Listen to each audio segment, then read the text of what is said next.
Yang ada, yang kita dengar, saya bisa memadamkan neraka jahanam. Kalau ini sulit Anda pahami karena pemahaman Anda sangat terbatas tentang syariat Nabi Shallallahu Alaihi Wasallam, Anda perlu tanya. Jangan Anda langsung memvonis orang-orang saleh. Anda akan malu dan Anda dicap sebagai orang yang kurang ajar sama aulia. Anda nggak paham kok langsung memvonis. Suudzon itu namanya. Meninggallah Habib Abu Bakar, gempar satu kota Adan. Siapa yang nggak kenal Habib Abu Bakar? Di Adan tuh ada museum susu, masih ada. Habib Abu Bakar tuh waktu masuk Adan ditantang. Kalau engkau benar orang soleh wali mau masuk sini, turunin hujan susu dulu. Assalamualaikum. Kita lanjutkan videonya. Kali ini sangat menarik dan sangat menyenangkan, membuat kita melongo mendengarkan dongeng-dongeng dari Habib-Habib senior. Kali ini Habib-Habib senior. Apa yang disampaikan sungguh tidak masuk akal, tidak nalar. Kalau kita mempunyai iman yang nanggung bisa ikut konslet seperti mereka. Kita tidak membenci, kita tidak menghakimi apa yang disampaikan. Tetapi apa yang disampaikan itu membuat telinga kita kering. Untuk lebih jelasnya bagaimana statement Habib-Habib senior ini, nanti bagaimana pendapat kalian semuanya bisa komen di kolom komentar. Ini cerita, dongeng, atau doktrin. Untuk lebih jelasnya, biar nggak konslet, baca sholawat dulu sebelum nonton videonya. Habib Bakar itu terkenal di kota Adan. Dia waktu mau masuk Adan doa, ya sama subbil laban walad Abdullah dakhala Adan. Wahai langit turunin hujan susu. Anak Abdullah mau masuk Adan. Karamahnya itu hebatnya. Serah ente nggak percaya di Adan ada museumnya, ada susunya sampai sekarang. Nggak bisa diminum lagi susu dari tahun kapan. Dia nulis wasiat minta dimandiin jenazah sama orang kaya raya. Pas dibaca wasiatnya bingung orang kaya. Ini orang kaya kagak ngaji, kagak apa, gimana mandiin jenazah?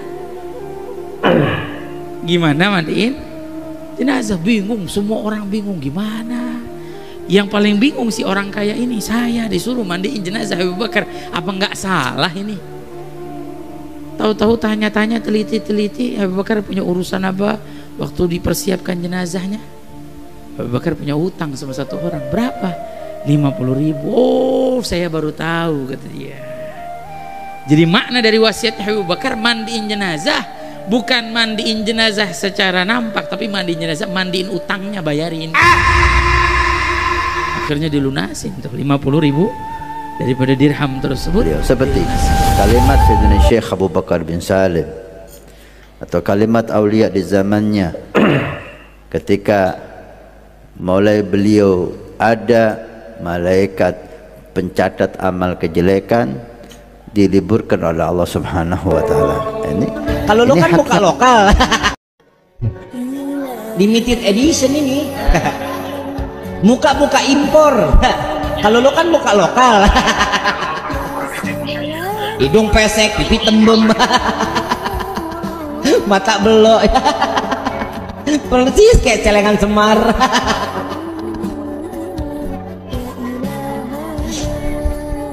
Terusin nggak? Yang mana nih? Celengan Semar. Itu di Zambal itu pemakaman terbatas, sehingga kebetulan jadi kalau orang sudah lama dimakamkan itu digali kuburannya ditimpa dengan jenazah mayat yang lain. Nah ini ada satu orang meninggal dunia, tempatnya terbatas, kebetulan gilirannya makamnya Habib Musyayikh untuk ditempati oleh mayat yang lain. Datang dua penggali kubur, digali kuburannya, saat dibuka tuh papan penutupnya, nggak taunya ngelihat di dalam lubang kubur Habib Musyayikh lagi duduk di atas kursi emas lagi baca Quran. Nengok ke atas baru diam, jangan bilang siapa-siapa, tutup lagi, di tempat masih kepake, cari lubang yang lain. Jangan bilang siapa-siapa, kalas. Dan alhamdulillah Indonesia merupakan negara yang insya Allah dengan anak cucu Nabi Muhammad SAW terbesar di dunia. Gak ada yang lebih banyak di Indo Indonesia terbesar di dunia. Bangsa ini akan aman, bangsa ini akan sejahtera, bangsa ini akan makmur selama anak cucu Nabi Muhammad SAW tidak diganggu, tidak diusik, dimuliakan, dicintai, disayangi. Karena apa? Ada doa dari kakeknya, pemimpin kita semua, baginda Muhammad sallallahu alaihi wasallam. Nah, tapi kalau udah mulai gaya, Habib kok seperti itu. Nah, ini santri gaya. Ya, umat Islam mulai gaya, mulai mengkoreksi Habibnya, mulai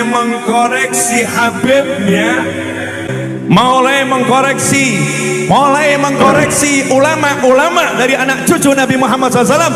Orang yang seperti itu mirip dengan iblis.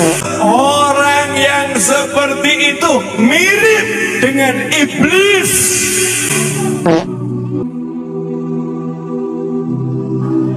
Mirip dengan iblis.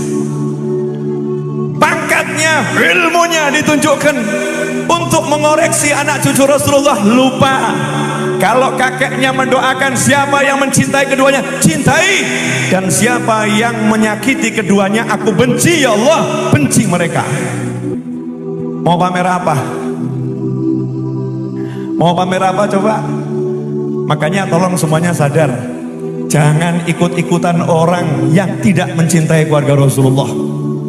Kadang gara-gara pangkat, gara-gara jabatan, gara-gara kedudukan, gara-gara harta, gara-gara ilmu, kita lupa ajaran para kiai, lupa ajaran para ulama. Bagaimanapun anak cucu Nabi, jangan komentar, cintai, selesai. Jangan komentar, cintai, selesai.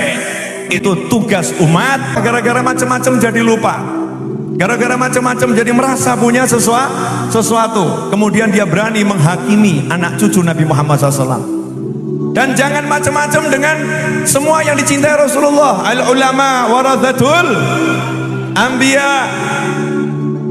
Kalau namanya kiai cinta sama Habib, kalau namanya kiai cinta sama Habib, maka kata Rasul, Salman minna ahlal bait. Salman itu orang Persia, orang biasa. Sama Nabi dibilang itu keluarga saya, itu ahlul bait saya. Kenapa? Karena Salman sangat cinta kepada keluarga Nabi Muhammad sallallahu alaihi wasallam. Kalau kiai cinta keluarga Nabi, sama Nabi langsung dimasukkan, engkau keluargaku. Enak atau? Makanya jangan ngaku-ngaku jadi Habib, kurang kerjaan. Nggak perlu ngaku jadi Habib. Ya, cukup jadi orang yang cinta Habib. Cukup jadi orang yang cinta Habib. Nanti otomatis udah jadi Habib dalam pandangan Nabi Muhammad SAW. Meskipun nasabnya bukan Habib. Meskipun nasabnya bukan Habib. Jelas? Mohon maaf, ilmu yang satu ini sudah tidak banyak yang nyampaikan. Kalau kiai dulu disampaikan digandeng anaknya, Habib Ambungen.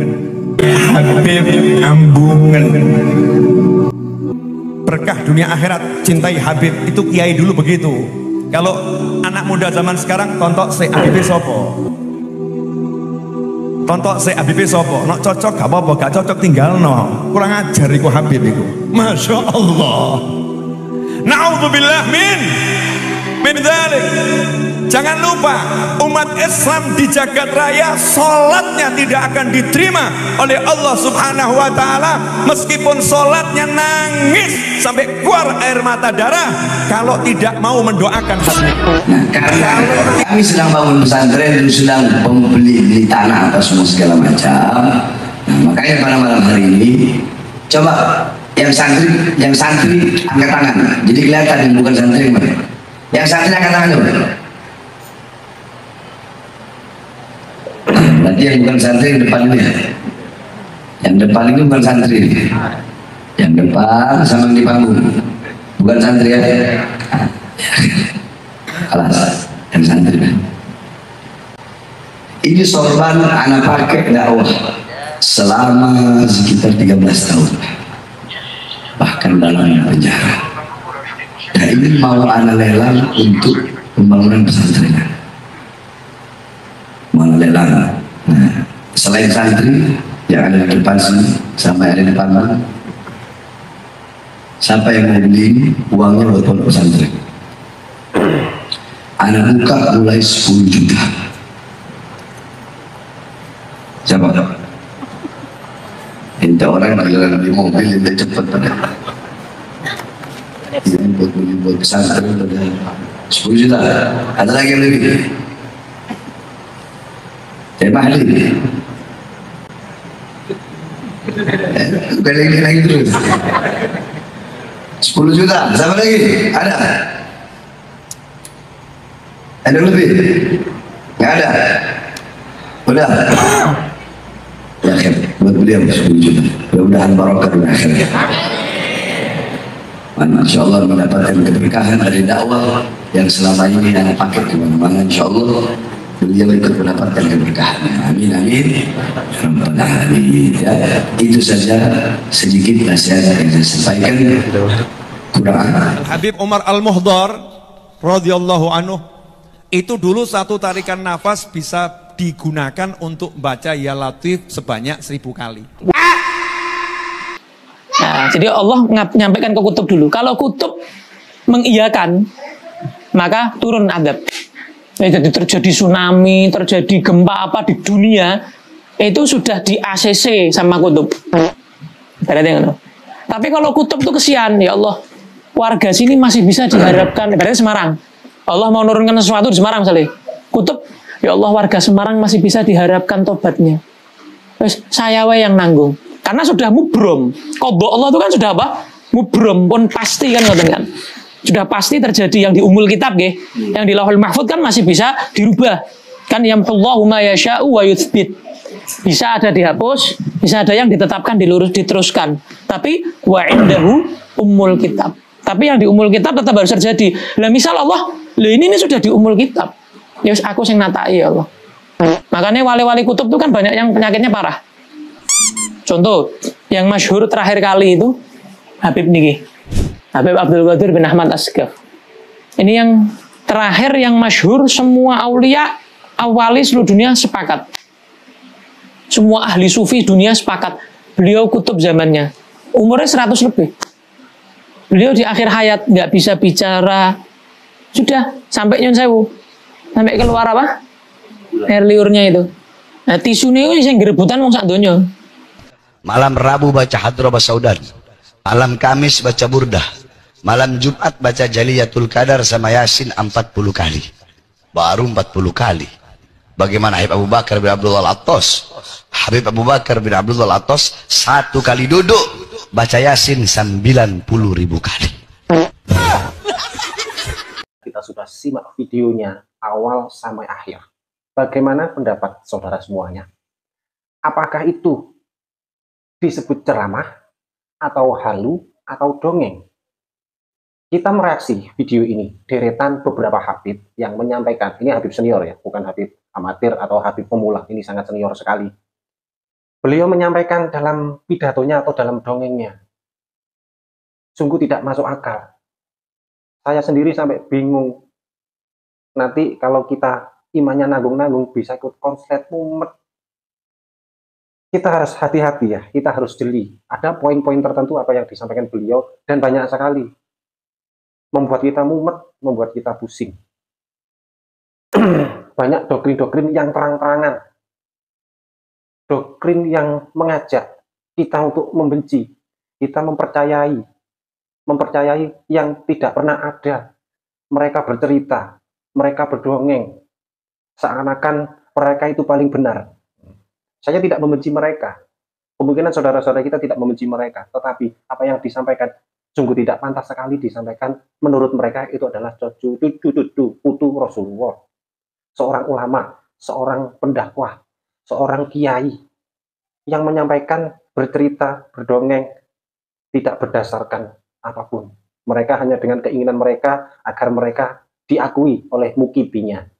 Oleh sebab itu, agar kita tidak ikut terjerumus, tidak ikut konslet, pakai akal sehat kita, pakai akal waras kita, biar kita sadar apa yang mereka sampaikan itu poinnya banyak yang tidak benar.